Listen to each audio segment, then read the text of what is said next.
আসসালামু আলাইকুম, আয়াতন কুকিং আপনাদের জানাই সকলকে স্বাগতম। আমার আজকের রেসিপি পাস্তা। তবে এই পাস্তাটা বাড়িতে বানালে একদমই দোকানের মতন বা রেস্টুরেন্টের মতন স্বাদ আনতে পারি না। তবে পারফেক্ট কিভাবে বানাবে সেই রেসিপি আজ আমি আপনাদের সাথে শেয়ার করব। ভিডিওটি স্কিপ না করে পুরোটা দেখার অনুরোধ রইল। রেসিপিটি ভালো লাগলে প্লিজ চ্যানেলটিকে সাবস্ক্রাইব করে লাইক কমেন্ট শেয়ার করে যাবেন। রেসিপিটি স্কিপ করে দেখলে অনেক টিপস অ্যান্ড ট্রিক্স থাকবে যেটি ফলো করতে পারবেন না। তবে চলো রেসিপিটি শুরু করা যাক। প্রথমে আমি একটি কড়া বসিয়ে নিয়েছি। কড়ার মধ্যে দিয়ে দিয়েছি পরিমাণ মতন পানি আর দিয়ে দিচ্ছি স্বাদ অনুযায়ী লবণ। এখানে দিয়ে দিচ্ছি 1 টেবিল চামচ পরিমাণ সাদা তেল। তেলটা দেওয়ার কারণে পাস্তাটা যখন সিদ্ধ করব তখন যাতে না একে অপরের সাথে লেগে যায়, তাই এখানে তেলটা ব্যবহার করেছি। এবার হাতার সাহায্যে ভালোভাবে এটি মিক্স করে নিচ্ছি। পানিটা ভালোভাবে গরম হয়ে আসলে দিয়ে দেব পাস্তা। এখানে আমি 2 কাপ পরিমাণ পাস্তা নিয়েছি। এবার পাস্তাটা ভালোভাবে সিদ্ধ করে নেব। সিদ্ধ করাটা আপনাদের পাস্তার ওপরেই ডিপেন্ড করে।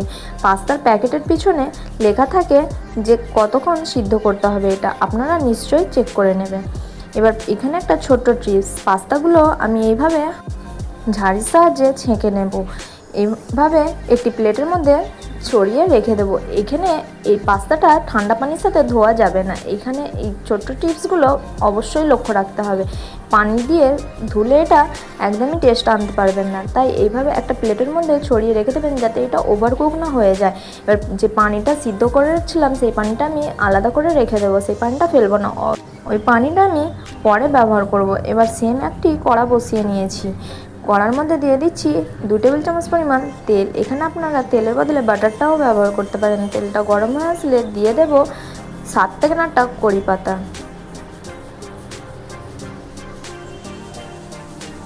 কারি পাতাটা দিয়ে আমি দিয়ে দিচ্ছি 1 টেবিল চামচ পরিমাণ আদার পেস্ট। এখানে আপনারা চাইলে আদার গ্রেট করেও দিয়ে দিতে পারেন। এবার দিয়ে দিচ্ছি 1/2 কাপ পরিমাণ ছোট ছোট করে কুচি করে রাখা পেঁয়াজ। পেঁয়াজটা ওই 2 থেকে 3 সেকেন্ডের জন্য আমি ফ্রাই করে নেব। এরপর দিয়ে দিচ্ছি একটি ডিমকে ফাটিয়ে। এবার ডিমটা সুন্দরভাবে এইভাবে করে কুচি করে নেব আমি।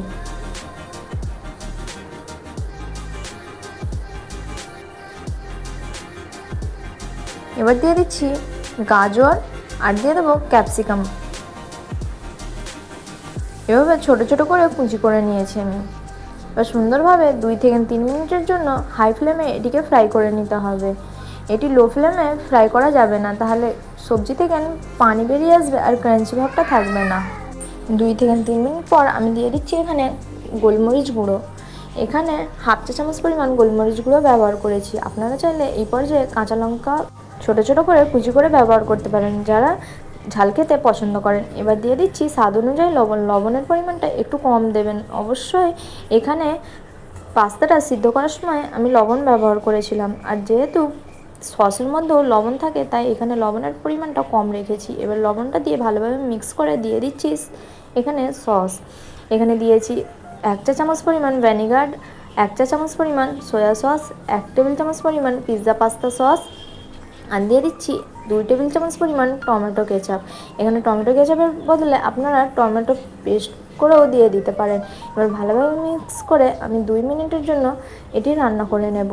আর এখানে পানির প্রয়োজন হলে আমি যে পাস্তা সিদ্ধ করার পানিটা ছিল সেই পানিটা দিয়ে এখানে অল্প অল্প করে দিতে থাকবো। আর 4 থেকে 5 মিনিটের জন্য এটি হাই ফ্লেমে রান্না করে নেব যাতে সবজিগুলো সুন্দরভাবে সিদ্ধ হয়ে যায়। তবে এটি লো ফ্লেমে একদমই করা যাবে না। এবার সুন্দরভাবে 4 থেকে 5 মিনিট পর সিদ্ধ হয়ে আসলে আমি দিয়ে দেব 2 টেবিল চামচ পরিমাণ পাস্তা মশলা। পাস্তা মশলাটা দিয়ে ভালোভাবে মিক্স করে নিয়ে এবার দিয়ে দিচ্ছি পাস্তাগুলো। সিদ্ধ করে রাখা পাস্তাগুলো দিয়ে ভালোভাবে মিক্স করে নিচ্ছি। এখানে আমার মিক্স করা হয়ে গেছে। এবার দিয়ে দিচ্ছি কিছুটা ধনেপাতা কুচি। এখানে 1/2 কাপ পরিমাণ ধনেপাতা কুচি দিয়ে দিয়েছি। এবার ভালোভাবে মিক্স করে নিচ্ছি। দিয়ে দেবো এখানে চিজ। কিছুটা চিজ নিয়ে আমি গ্রেট করে দিয়ে দিচ্ছি। তবে এখানে চিজটা অপশনাল, আপনারা চাইলে স্কিপও করতে পারেন। চিজটা যারা খেতে পছন্দ করেন তারা অবশ্যই চিজটা ব্যবহার করে দেখবেন, খেতে দুর্দান্ত লাগবে। এখানে যে কোনো চিজ ব্যবহার করতে পারেন, আমি এখানে মজরেলা চিজ ব্যবহার করছি। চিজের পরিমাণটা আপনারা আপনাদের পছন্দ মতন দিতে পারেন। চিজ যারা খেতে পছন্দ করেন তারা বেশি দিয়ে করতে পারেন, আবার যারা খেতে পছন্দ করেন না তারা চিজটা স্কিপও করতে পারেন। চিজ ছাড়াও বানিয়ে দেখবেন, খেতে দুর্দান্ত লাগবে। এবার চিজটা দিয়ে ভালোভাবে মিক্স করে আমি 2 মিনিটের জন্য এটি রান্না করে নেব লো ফ্লেমে, নাহলে নিচে লেগে যাবে চিজগুলো বা পুড়ে যাওয়ার সম্ভাবনা থাকবে, টেস্টটা অন্যরকম এসে যাবে। তাই লো ফ্লেমে আমি 2 মিনিটের জন্য রান্না করে নেব।